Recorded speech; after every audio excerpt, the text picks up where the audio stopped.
Hello students, welcome to Byju's IAS. Welcome to a session on economy this week, wherein we are taking some of the very important articles related to Indian economy which have appeared in various business related newspapers, and we are analyzing these particular articles. For this particular video, I've chosen the time period from 28th of September to 4th of October 2020, and the articles that I've chosen are from Business Line, Hindu, Business Standard, Indian Express and Livement. Let's begin the discussion. The first article is related to Vodafone tax case. Now, some of the very important concepts that you need to understand this particular Vodafone tax case are: one, the capital gains tax; second, withholding tax; third, retrospective taxation; and the fourth one is bilateral investment treaty, that is BIT. Let's start with the first one, capital gains tax. Now imagine here's a person X, he has purchased an asset. This particular asset could be mobile asset or immobile asset. For example, if you purchase a land, if you purchase a flat or a house, these are the examples of what? Immobile assets. If you purchase let's say shares, bonds, painting, etc., these are mobile asset. So understand this particular person has purchased an asset, has held on to this particular asset for a particular period of time, and after a certain period of time he has sold the asset. Let's say he has purchased the asset at 1 crore rupees, just a hypothetical number, and he has sold the asset at 1.5 crore rupees. In layman terms, we call this as a profitable transaction, but in eyes of the government, in the concept of a taxation, they'll refer to this as capital gains. So he has purchased at 1 crore, sold it at 1.5 crore. Assuming everything else is zero, because let's not get into the technical calculation here. In layman terms, he has made a profit of 0.5 crore rupees here.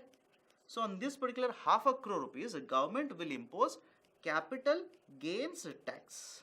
Now this particular capital gains tax could be long-term capital gains tax and a short-term capital gains tax.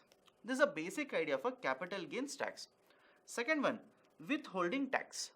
Now what has happened, let me take up the example. In that context only I'll tell you what is the idea of a withholding tax. Earlier, that is before Vodafone entered into India, there was a Hutch company in India, Hutchison, yes sir. This particular company had certain telecom assets in India. So these particular telecom assets were sold to a foreign company, that is Vodafone. And this particular deal of selling and buying of the assets which are present in India happened outside Indian territory.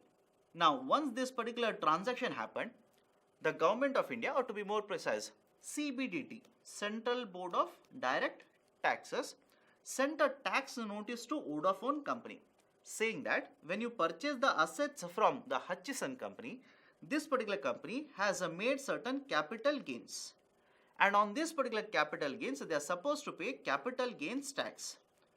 And when Vodafone purchased the asset from Hutchison, it would have paid certain amount. Now from this particular amount, this particular Vodafone company should have withheld this particular tax and given it to government. And let's assume for the sake of easier calculation, the capital gains tax was 10 crore rupees. So when Vodafone was paying 100 crore rupees to Hutchison company, it should have withheld 10 crore rupees and paid 90 crore rupees to Hutchison, and remaining 10 crore rupees should have been transferred to government of India. This is the basic idea of a withholding tax there. So the company should have withheld the amount, paid it to the government. That is the idea of a withholding tax.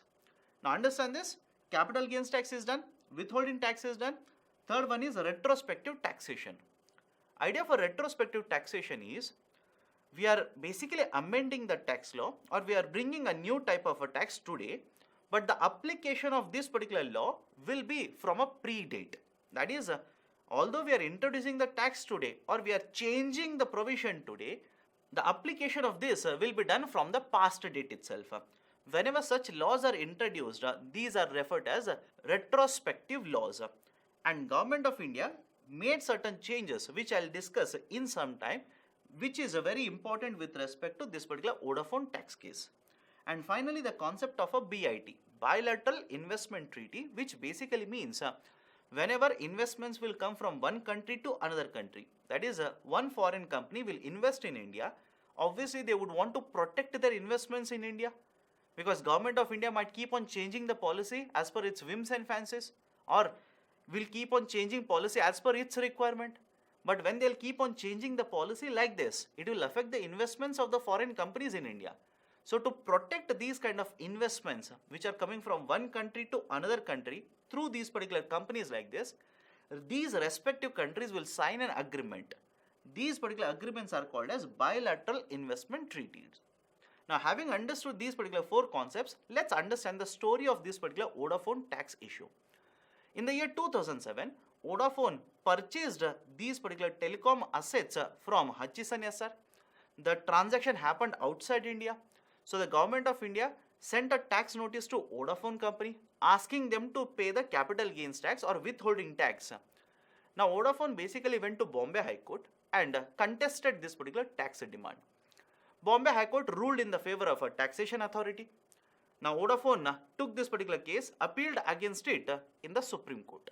And Supreme Court of India basically ruled in the favor of Vodafone, saying that there are no provisions in the Indian taxation system which will allow the government to impose these kind of taxes. I'll repeat the statement. Supreme Court of India agreed to the argument of Vodafone, which was that there are no provisions in the Indian Taxation Act of 1961 or Income Tax Act of 1961 which will allow the government or CBDT to impose these kind of taxes. Now, in the year 2012 and 2013, when Mr. Pranab Mukherjee was the finance minister, Government of India amended the Income Tax Act of 1961. And as per this particular amendment or as per this particular new provision, this new provision gave the powers to CBDT to impose these kind of taxes. But understand this, these kind of laws are referred as retrospective taxation laws. Why? Have a look at this. This power to impose these kind of taxes were introduced in 2012 and 2013. But they are going back in time. They are taking up a transaction which has happened in the past and they are imposing taxation on the transaction which has happened in the past. So the applicability of the law is from the past date or the date before which the law has been introduced. These kind of laws are called as a retrospective laws, and since it is a tax law, we will refer to this as a retrospective taxation law. So Government of India amended the Income Tax Act of 1961, gave the retrospective taxation power to the CBDT. Now CBDT again sent a tax notice to Vodafone. Vodafone appealed against this particular order as per the provision of a bilateral investment treaty at a Permanent Court of Arbitration which is set up in Hague. And very recently, this particular Permanent Court of Arbitration has issued an order in favor of Vodafone. And this particular Permanent Court of Arbitration has basically stated that by imposing the retrospective taxation like this, Government of India has violated the provision of a bilateral investment treaty. Is it okay? So this is a basic idea of what has happened in the Vodafone tax case. Now why should you understand this? What is the importance of this particular tax case for Indian economy? First and foremost, Government of India in recent times has been toying with the idea of a promotion of ease of doing business by reducing the number of tax litigations. But on the other hand, these kind of tax litigations will basically dent the image of the Government of India when they will come into picture. Second, now whether Government of India will appeal against this, you will have to wait and see. If Government of India appeals against this, basically it means what? It is pursuing the strategy wherein it is going to take up these kind of taxation disputes, which is again going to be opposite to the policy of the government to attract foreign investments into India. Third, the arbitration has not only stated that Government of India should not seek the payment from Vodafone, it has also stated that Government of India should also pay certain compensation to this particular company for the charges or expenditure which are incurred by the company. Now, in addition to this case, there are so many other cases. For example, there is a very famous case with respect to tax dispute against Kane Company by Government of India. the concern for various experts as well as the government of India is that if this is going to be a standard now, if this is going to happen now, in remaining cases, government of India may end up losing, and in remaining cases also, government of India might be asked to pay money to the other party, that is the appellant party. So in that particular case, the amount of money that is paid by the government will be a huge amount of money. That is another concern. So these are some of the issues that you need to understand with respect to this particular Vodafone tax case. Now based on this, I have given a question here. Which of the following statement is or are correct? The Permanent Court of Arbitration (PCA) is an intergovernmental organization. It is correct. It was established in 1995. No, this is wrong. It was established in 1899. There are two conventions. One is in 1899 and the second one is in 1907. And India is basically a member under this. Third, each contracting party can appoint 5 members to the court. Now, what is the importance of this statement? In this particular concept of a Permanent Court of Arbitration, the member parties can appoint maximum or up to 4 arbitrators. And these particular 4 arbitrators who are appointed by these particular member countries will be taking care of these particular arbitrations whenever they are appealed or whenever these particular cases are taken to the PCA. So, third statement is wrong. Only up to 4 members can be appointed to this particular court. So, based on this discussion, option A, only first statement is correct. The second article is with respect to dispute resolution mechanism. Now, basically what has happened here is the government of India had provided a provision wherein they basically promised that they would pay compensation for GST revenue shortfall to the states for a period of 5 years. Very recently, there has been a dispute which is happening between the central government as well as the states. Because in recent times, because of the pandemic or even before that, the GST revenue has taken a hit. As a result of this, the compensation which is supposed to be paid by the central government to the states has ballooned. And government very recently introduced the concept of an act of God, wherein it said all the revenue shortfall in case of GST is not because of the implementation of GST, but rather some of it is because of the pandemic also. And since pandemic is act of God, government of India will not be compensating for this particular revenue shortfall. Have you understand the concept there? That is, in simple terms, of the total revenue shortfall which is supposed to be paid by the center to the state, the government is trying to classify this revenue shortfall into 2 components. One is the revenue shortfall because of implementation of GST and a revenue shortfall because of act of God, which is nothing but impact of pandemic. Now, since this has been introduced by the government of India, various state governments are opposed to this particular usage of the term or the principle in case of a calculation of GST compensation. Some of the state governments are basically opposed to the argument of the central government that they will not be compensating for the GST revenue shortfall which has happened because of the pandemic or act of God. Now, in order to resolve this, some of the members of the GST Council have called for setting up of a dispute resolution mechanism. Now, please understand this. As per the Constitution of India, when we set up the GST Council, we provided many of the functions to GST Council. Some of the functions, important functions, which are associated with the GST Council are: 1. What kind of a goods or services will be subsumed under the ambit of a GST? In the same way, which will be kept out of the purview of a GST or kept out of the ambit of GST? Second, once they are subsumed, what rate of GST will be applicable to these particular goods or services? Third, if there is any dispute between center and state under the ambit of a GST, then dispute resolution mechanism shall be set up. Although this has been one of the provisions, so far, please remember this, no dispute resolution mechanism has been set up. Now, this is the demand of various finance ministers of the state governments. Central government basically said the states will have 2 options. One, wherein they can borrow from RBI under special window, or they can borrow the full amount of a shortfall from the market itself. Now, based on these 2 options, the government of India has also given certain conditions or incentives to the states to choose one of them. Many of the states have gone with the first option, but even today some of the states are not happy with either of the option. And these are the states which are demanding for setting up of a dispute resolution mechanism to take care of this particular dispute of a GST compensation calculation. This is the basic update related to this particular issue. Based on this, I have given a question here, descriptive question. The methodology of calculating GST compensation should be reflective of the present economic situation. In the light of the recent issue of GST compensation, discuss the above statement in 250 words. Let me give you a gist of the argument here. What we are saying is, how we are calculating the GST compensation, that calculation is not correct or it is not rational per se. What do I mean by this? I am not going to discuss the concept of act of God here.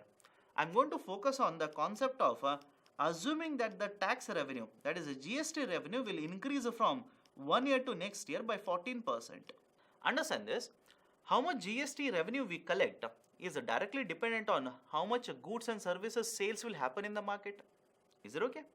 Higher the sales of goods and services, that is higher the consumption of goods and services in the market, higher will be the collection of GST revenues. So when the formula for GST compensation was decided, the government assumed that the GST revenue from one year to the next year will increase by 14%. Now, since GST is directly dependent on how much sales or how much consumption of goods and services will take place in India, we also assume that consumption of goods and services will also keep on increasing from one year to next year by a very huge margin. That is the problem with respect to calculation of a GST compensation. Various experts have stated that this particular number 14% is very ambitious in nature. It is very ambitious. Especially in a situation, let's assume the pandemic itself, in a situation like this, do you think consumption is going to increase from one year to next year by 14%? That is unlikely. That is the reason the question is on the concept of a GST compensation calculation per se, but not on the concept of the act of God here. Okay. So this is a descriptive question on that. Next is with respect to borrowing of the central government. Now please understand, initially when the budget was announced, government gave budget estimates, and under the budget estimates, Government of India estimated that they would be borrowing somewhere around 7.8 trillion for the financial year 21. This was announced in the beginning of February. But after this, because of the pandemic, all these particular financials have got affected. And one number which has been affected or which has been hit the hardest is these particular borrowings. Initially in the budget, it was estimated to be how much? 7.8 trillion. But after the pandemic hit us, on one side the expenditures of the government started inching upwards. And on the other hand, the revenues or the receipts, income receipts of the government started coming down. For example, income taxes have been affected. GST revenues have been affected. Corporate taxes have been affected. As a result of pandemic, the collection of receipts or incomes have come down, and on the other hand, expenditure, especially revenue expenditure, has started inching upwards. This has led to what? Huge deficit. And this particular deficit is supposed to be bridged by Government of India borrowing from the market. That is the precise reason. Very recently, Government of India stated that its borrowings will be increased from 7.8 trillion rupees to 12 trillion rupees. This is one point you need to remember. As a result of this, obviously the fiscal deficit will also be higher than what was estimated in the budget. That is the second point. Third very important point, when borrowing increases, obviously the overall debt of the government will also increase. That is the precise reason. As per NK Singh committee, we were supposed to bring down the overall debt of the central government as well as state government to 60% of GDP by 2023. But now, presently, various estimates say that the overall debt of the government, that is central plus state, will be somewhere in the range of 85% to 90% of GDP. And the concerning factor is because of a higher overall expenditure, lower collections in case of the receipts, the borrowings have increased, the debt also has increased, right? And compared to last year, when the debt was somewhere in the range of around 70%, now the overall debt is ranging between 85% to 90%. That is a concerning factor for Indian economy. Now beyond this, why should we be worried about the borrowings of the government? Now please understand, at the central level, central government will borrow. And just like central government, even the state government will also borrow from the market. So when central government will increase the borrowing, state government also increases the borrowing. This will affect the bond market. This will affect the interest rates of Indian economy. And the concern of the bond market is that especially state government, which has overall budgeted borrowings of over 9 trillion rupees. Out of this, only around 30% of the borrowings have been done so far. What does it mean? In the third quarter as well as the fourth quarter of the current fiscal, the state government as well as the central government suddenly might increase their borrowings. And this will obviously affect the yield rates in the bond market. The market prices of the bonds will get affected. Interest rates will get affected. In addition to this, another concern, very important concern is that as of now, central government is saying we'll stick to 12 trillion rupees, that is the borrowing. But what if the receipts go down further and expenditures go up much more higher? As a result of this, Government of India may end up borrowing 2 or more than 2 trillion rupees in addition to this particular 12 trillion rupees.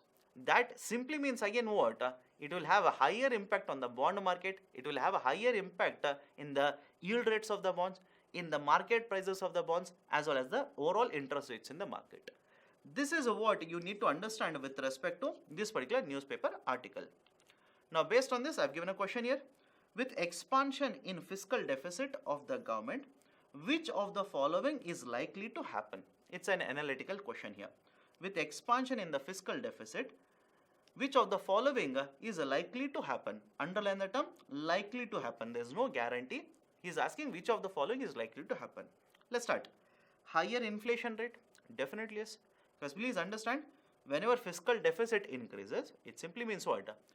The expenditure of the government is higher than the receipts of the government. And to bridge this particular deficit, government will borrow from the market. Now, if Government of India borrows more, follow the argument there. If Government of India borrows more, obviously expenditure of the Government of India is also more. Is it okay? Because government borrows for what purpose? Spending purposes. Government will not borrow from the market, keep a fixed deposit in a bank and start earning interest. No, that is not the objective of the government. Since the expenditure is very, very high, government will borrow huge amounts of money from the market. And when government borrows heavily from the market, it will start providing more welfare payments to the household, more subsidies to the households.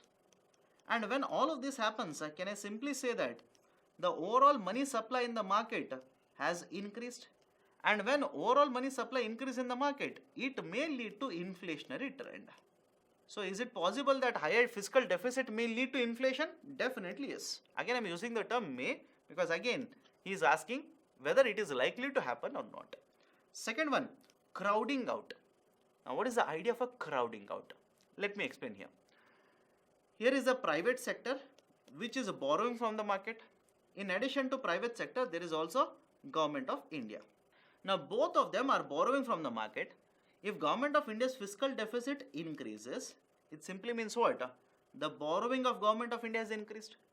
And when borrowing increases, demand for money in the market increases. And when demand from the side of the Government of India starts increasing, the overall demand for the money supply in the market will also start increasing. And when demand for money starts increasing in the market, what will happen to interest rates? Interest rates will also start inching upwards like this. And when interest rates increase like this, these interest rates or higher interest rates will negatively affect the borrowings of the private sector. So what the private sector will do?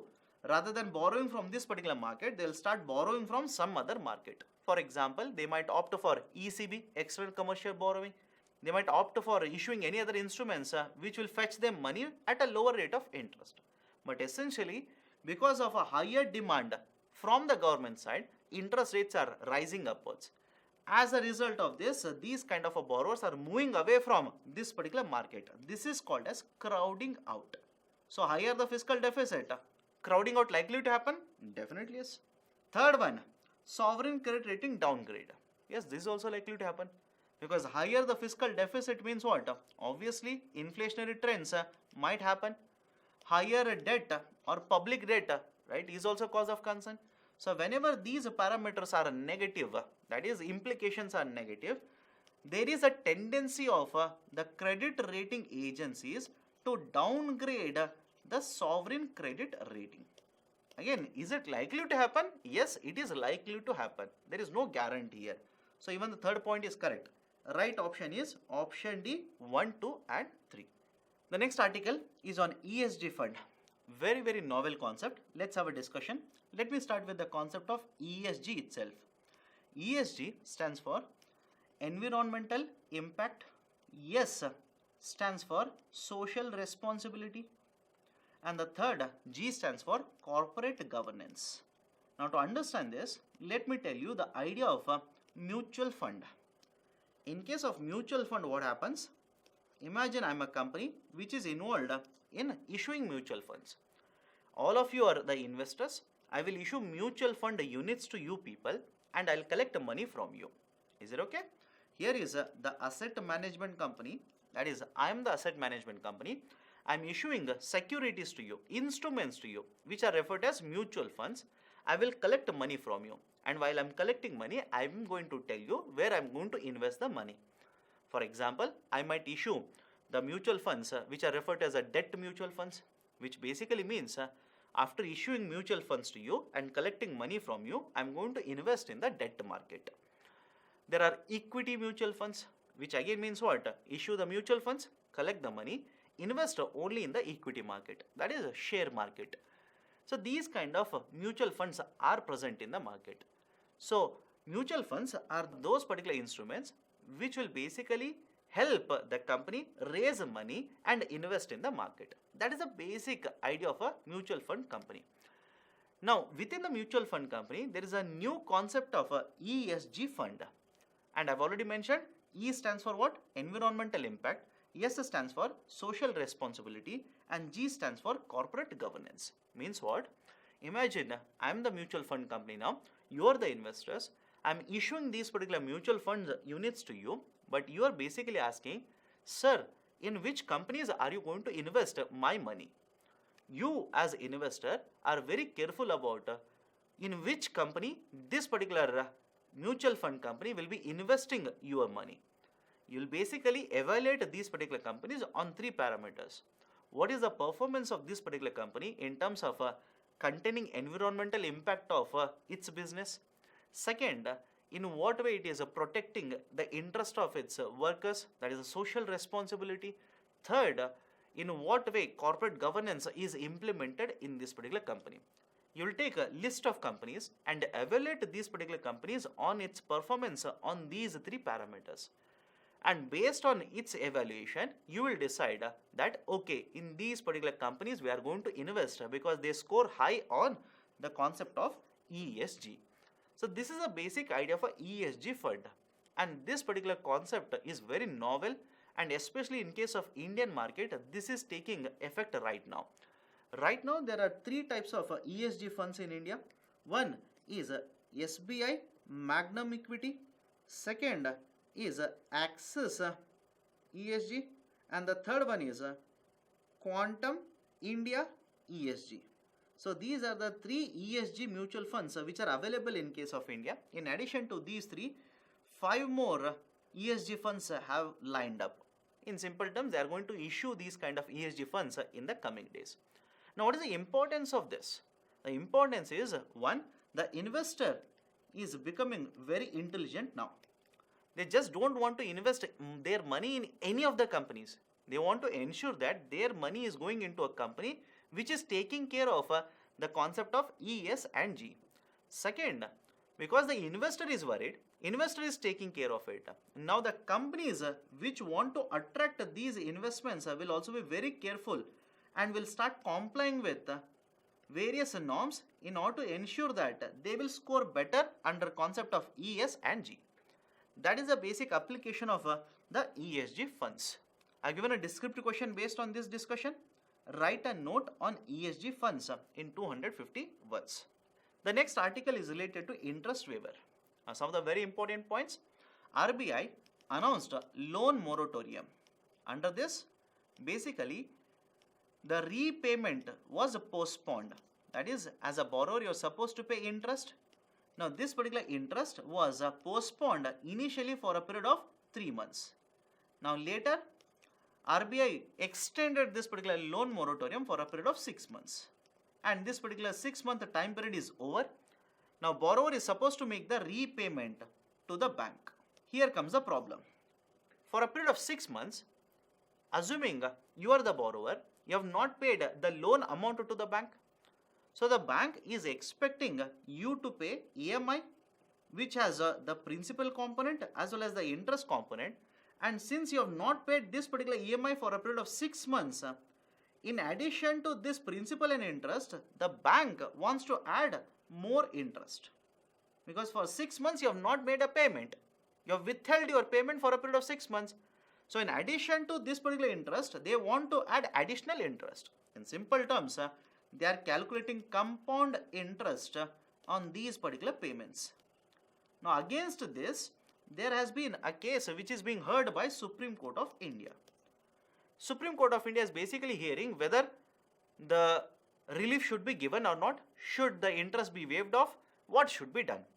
In this particular case hearing itself, Government of India has basically come forward and stated or has told the Supreme Court of India in its filing that it will be bearing the burden of this particular compound interest or interest on the loans which will have a value of up to 2 crore rupees. So this particular waiver which is being announced, again waiver means what? The borrower need not pay this particular interest on interest. On behalf of the borrower, it is the Government of India which will be bearing the burden of this particular interest on interest. So this particular announcement has been done very recently by the Government of India. Now, what kind of loans will be covered under this? Personal loans, right? Professional loans, the loans for purchasing any of the assets such as a housing loan. But basically, they are saying that loans of value up to 2 crore rupees only will be covered under this particular waiver which has been announced by the central government. And this waiver is applicable only for interest on interest or compound interest, not applicable for this original EMI which the borrower is supposed to make the repayment. So this is the updated information with respect to this issue. Next one, concept of MSF, marginal standing facility. Now why this was there in the newspaper? First and foremost, let's understand the concept of a marginal standing facility. Every bank will have a NDTL. NDTL stands for net demand and time liabilities. That is the time deposits, demand deposits which are collected by the bank after subtracting interbank deposits. Okay, the total time deposits and demand deposit, and from this subtract interbank deposits, what you'll get is net demand and time liabilities. Now every bank will maintain this particular NDTL or will have the NDTL. Now on this particular amount of NDTL that is there with the bank, certain amount of a borrowing will be allowed for the bank only for overnight purposes. I'll repeat the statement here. Based on how much NDTL is there with the bank, RBI will give overnight loans or will allow the banks to borrow for overnight purposes under a tool called as marginal standing facility. And this particular concept of marginal standing facility comes under a bigger term called as liquidity adjustment facility. Under LAF, we have a repo rate, we have a reverse repo rate, we also have a marginal standing facility. Generally, under marginal standing facility, the banks are allowed to borrow up to 2% of their NDTL for overnight purposes at a rate of interest higher than a repo rate. You will have to remember this. How much higher? It will be decided by RBI. For example, if RBI says the marginal standing facility rate is 25 basis points above repo rate, it simply means if repo rate is 4%, then borrowing under MSF will cost the bank a rate of interest of 4.25%. And if RBI changes the repo rate, automatically MSF will also get changed like this. So this is a basic idea of a marginal standing facility. And whenever banks will borrow under marginal standing facility, please remember they will have to use the G securities or the bonds that they are holding to pledge or to provide as a collateral to RBI. And when does RBI provide this kind of a MSF? Generally, it will provide this kind of a MSF when the interbank lending and borrowing is drying up. That is the capital to lend to another bank. That is one bank lending to another bank. It is called as the interbank lending and borrowing. If this market, the capital is drying up, then basically RBI will give option of borrowing under the MSF, marginal standing facility. And that's what has been provided exactly by RBI now. Until very recently, under MSF, the banks were supposed to borrow up to 2% of their NDTL. Now this has been extended from 2% to 3% till 31st March of 2021. As a result of this, banks will have 1.49 lakh crore rupees extra money to borrow, or in simple terms, they have an option to borrow extra 1.49 lakh crore rupees from RBI. Now, in addition to the concept of MSF, there is also a concept of liquidity coverage ratio, LCR. Now, liquidity coverage ratio is a part of a Basel guidelines. Under this, the bank is supposed to find out or estimate how much will be the cash withdrawal which is going to happen from itself in the next 30 days. And to ensure that they will have sufficient money, they will have to maintain certain amount of the liquid asset.